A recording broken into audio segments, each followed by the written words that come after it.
Namo tassa bhagavato arahato samma sambuddhassa. Namo tassa bhagavato arahato samma sambuddhassa. Buddham dhammam sangham namasami. So this is a very beautiful sutta about mindfulness of the body. Kayagata Sati Sutta. Kaya is the body, Sati is mindfulness. And mindfulness of the body doesn't mean that you necessarily have perfect posture or that you're not clumsy.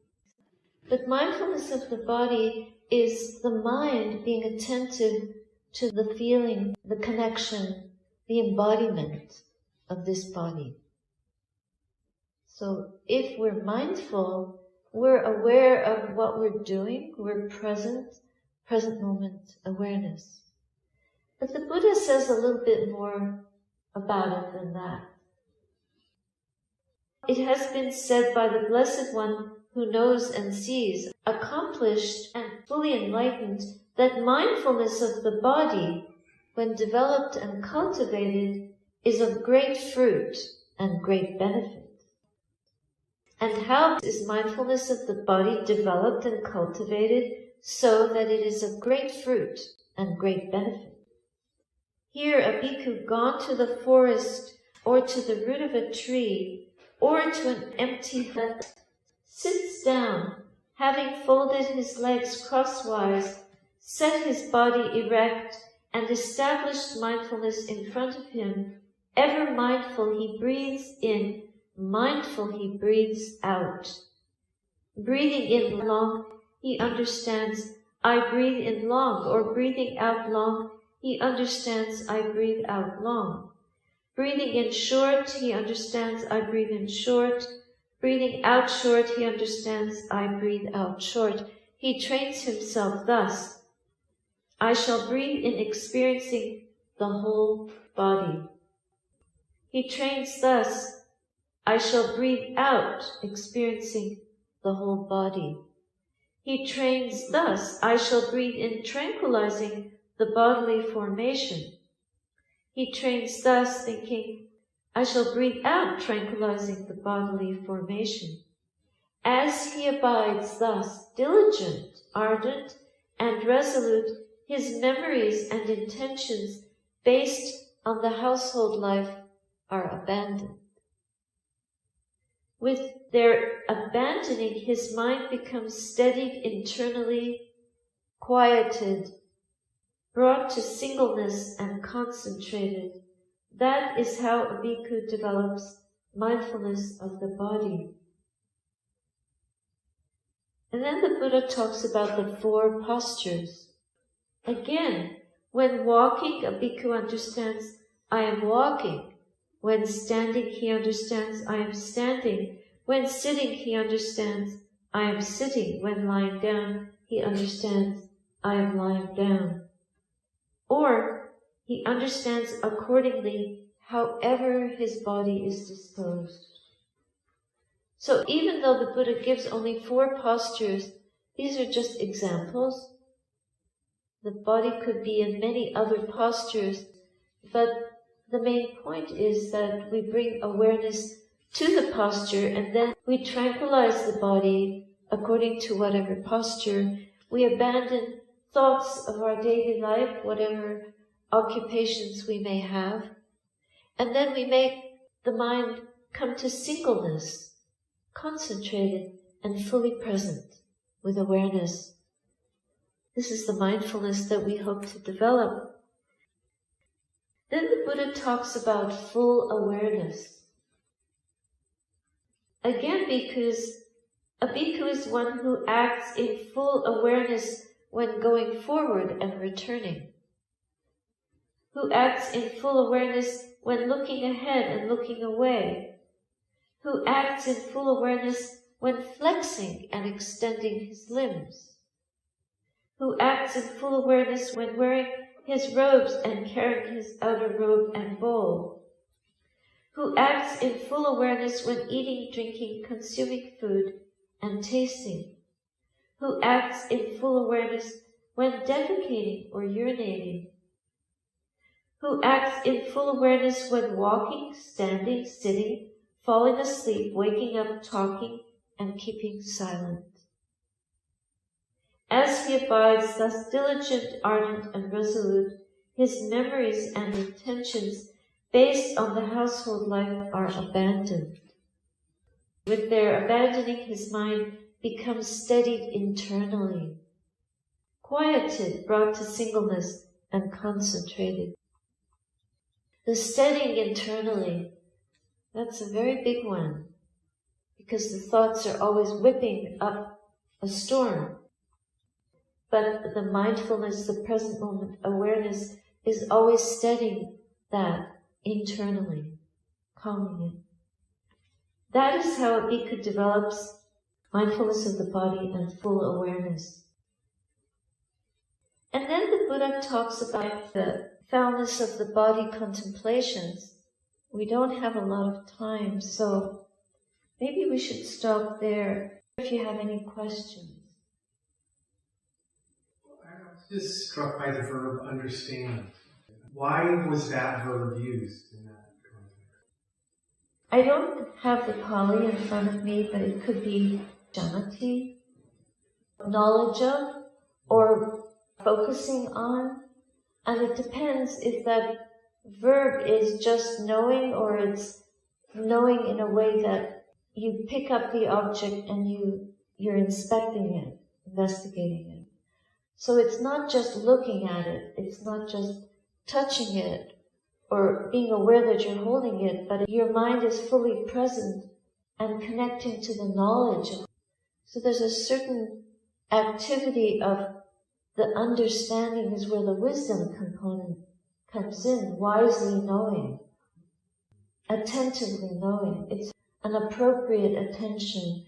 There would be more quietness and more presence of mind. So usually when we're busy with household tasks or getting somewhere, driving, it's very difficult to really bring our minds to what we're doing because we're thinking. We're in the past or the future. So the present moment awareness is the wisdom that precedes insight. And if we have enough understanding of the body in relationship to the mind, and the mind in relationship to present moment awareness, then we can get a sense that it's impermanent, imperfect, and impersonal. It's empty. So there's no one there. But usually we think, oh, I am holding this. But with understanding, we would have a greater understanding, a deeper knowledge, which is more in the direction of freeing oneself from attachment to what we're doing. It's just a movement, it's just a posture, it's just the body in action. It's not me, it's not mine, and it's not forever. It's like a passing show. In brief. So at the moment, when I was meditating, sometimes my back is hurt, then I shouldn't ignore that. It depends. If you're feeling a lot of pain and you want to move to release the pain, you have to be wise, because you might think, well, I have to sit absolutely still, and if you sit like that for a very long time, you could injure yourself. So you have to be wise and discerning. If you can move very mindfully, but if you just keep moving every time it hurts, that doesn't work. But the middle way is, okay, you sat there for 45 minutes in excruciating pain. Maybe it's time to move a little bit and see Otherwise it could cause a lot of ill will and disturbance in the mind. But if your concentration is really good, then you can focus, you can use the pain as a way of focusing, because pain is very compelling. So I've had very strong pain and tried to move away from it, and then I was taught early on, use the pain as your object of meditation. And that was very difficult to do.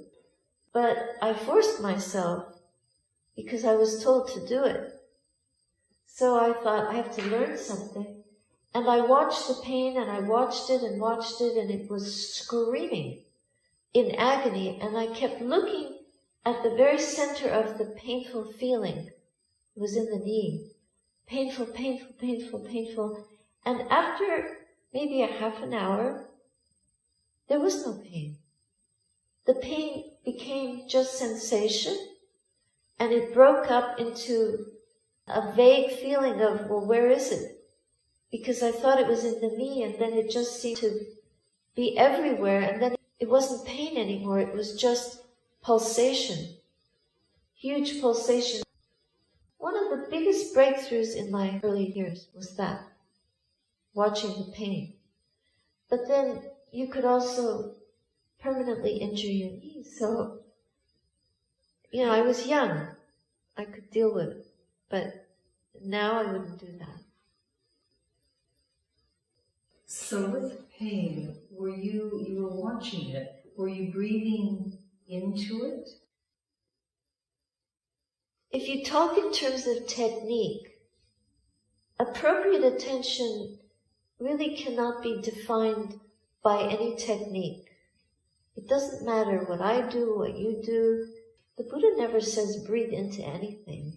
He just talks about breath awareness as one of your ways of bringing attention to your body or to your present moment experience. But some people don't develop appropriate attention with the breath. They use the sound of silence, or they use some other approach like full body contact sensation. So it's not like breathing into it, but it's just fullness of attention, appropriateness of focus, connecting. It's an openness. It's not resisting it. So they just might be so aware of it that it arises. The object may no longer be where it is. Like you're not looking, you're looking internally. The mind can be present even if you're flying in an airplane. You're moving very fast, and the clouds you don't notice. It just all looks like one thing.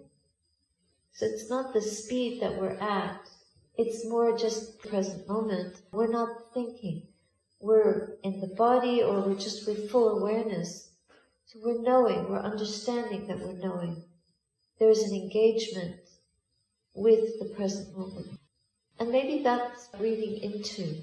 You're breathing into the present moment, or you're associating with the experience that's arising in consciousness, rather than being distracted by the snoring of the person sitting behind you, or the coughing, and you're scared because you're going to get COVID.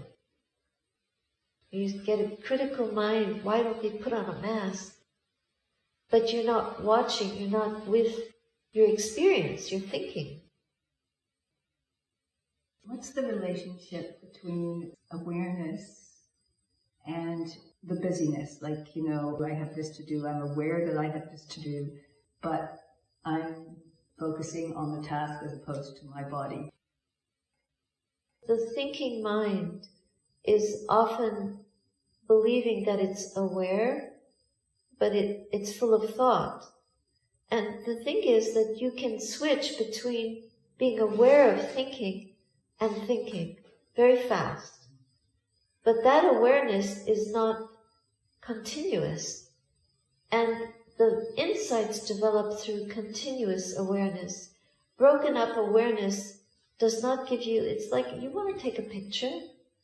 Well, if you click the mechanism, but your camera is busy going back and forth, you'll get a blur. So I think awareness of experience that's mixed up with thinking will be blurred. It won't be focused. Does that make sense? It does, but it sounds like a lifetime project. It is, yeah. So to be aware, we have to observe in a way that we're not taking our awareness away from the knowing, that understanding that there is awareness and that the thoughts are passing through. If we're actually thinking, the thoughts won't have much pickup. They won't get us anywhere. It's just, you'll start a sentence, but then awareness will move to the next thought, the next neuron synapse in the brain, whatever it's creating. It's just going to sweep it past. So you'll never finish your thoughts properly. I mean, you might, and then awareness will poke its head up again. But it won't have the momentum of continuity, which gives it the ability to really pick up the present moment and rub it like a lamp. A genie is rubbing the lamp, and it rubs and rubs, and then suddenly it bursts into flame. Illumination of the mind is like a fire, and you have to rub and rub and rub until there's heat. So this continuity is like the rubbing of that awareness, rubbing out our delusion.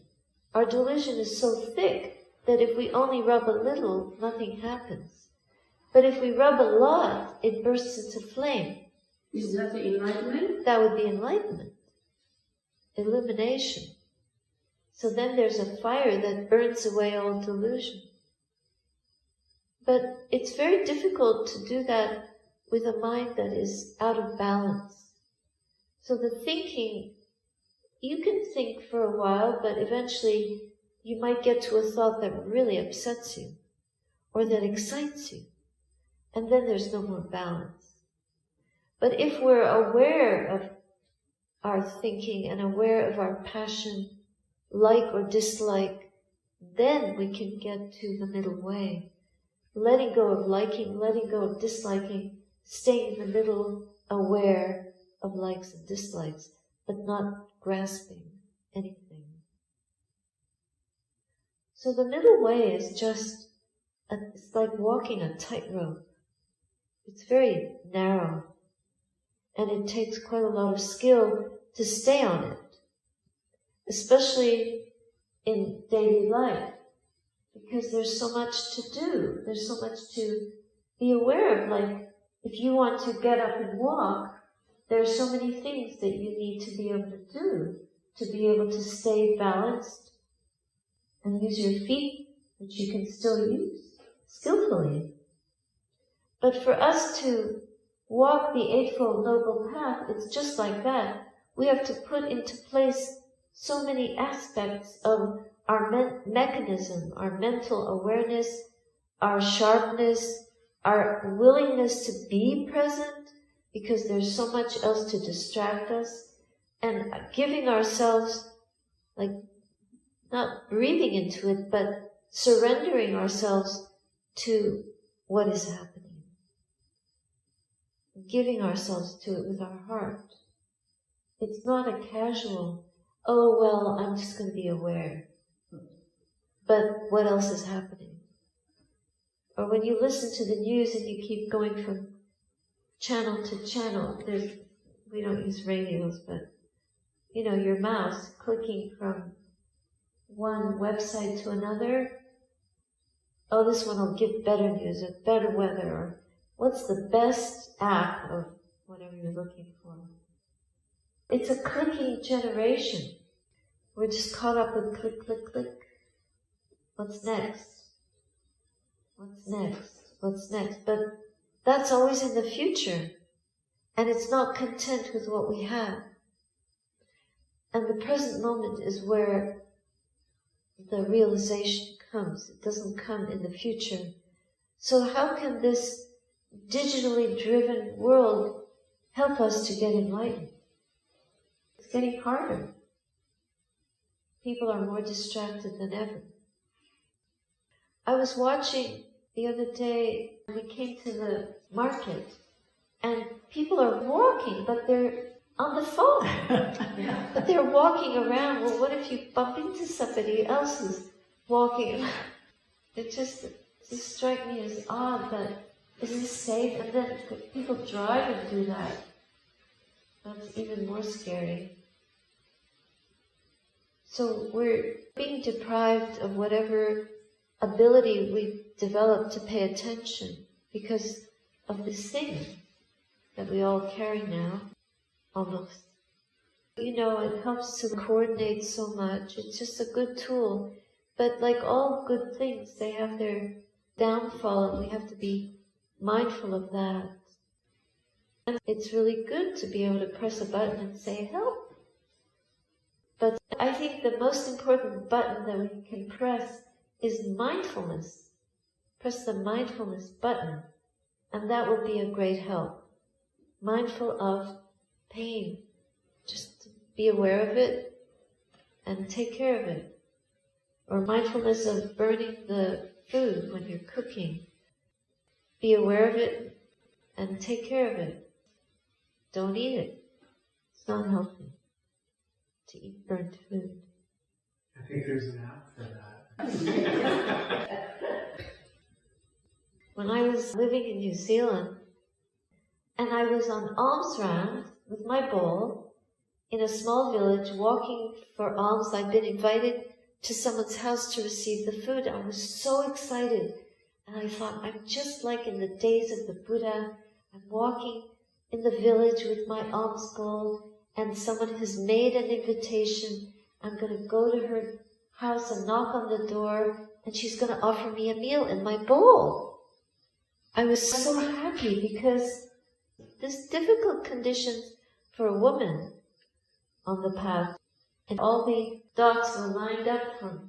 So I'm walking, and I come to her house, and I ring the doorbell, and she opens the door, and she brings the pot, and she starts to put the food in my bowl, and she says, I'm so sorry the rice is burnt. It was funny. It was just, really? It all lines up. So she gave me burnt rice, plus some other stuff. So I chanted a blessing, and I went back to my little cabin, and I bowed to the shrine. I sat down, and I chanted again, and I took the spoon and tried to eat the food, and it was unedible. It was really burnt. And all the stuff that was in it, that she added, like the carrots and all the other stuff, was mixed with the rice. It was so burnt that I couldn't eat any of it. And so it was such a teaching. You think, what is perfection? You have the perfect conditions. But then life brings you another condition, and it's not perfect. And it's the biggest teaching of all. Because the insight into letting go. Letting go. This is, yeah, you have the perfect conditions. Can you let go of having the perfect conditions? So that was a real good one.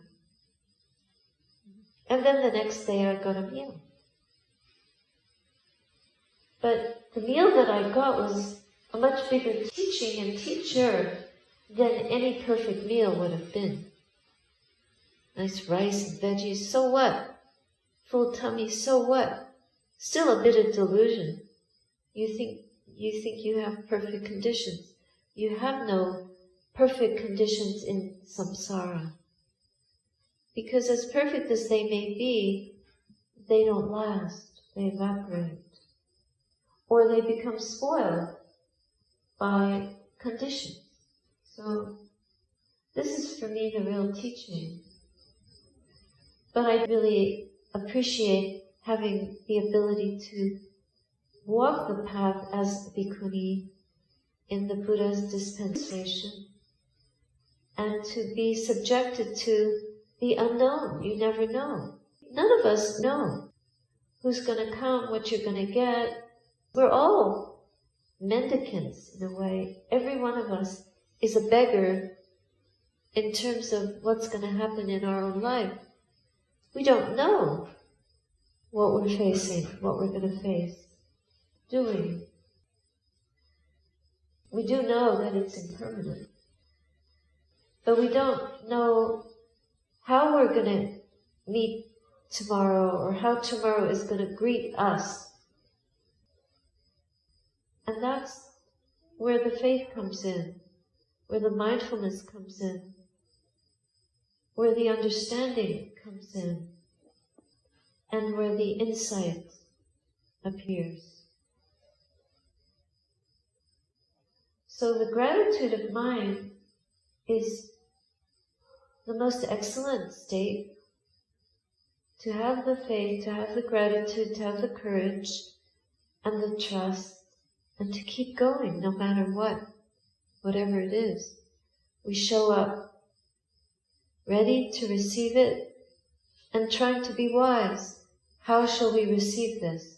What's the wisest course to take? I'll stop there for today.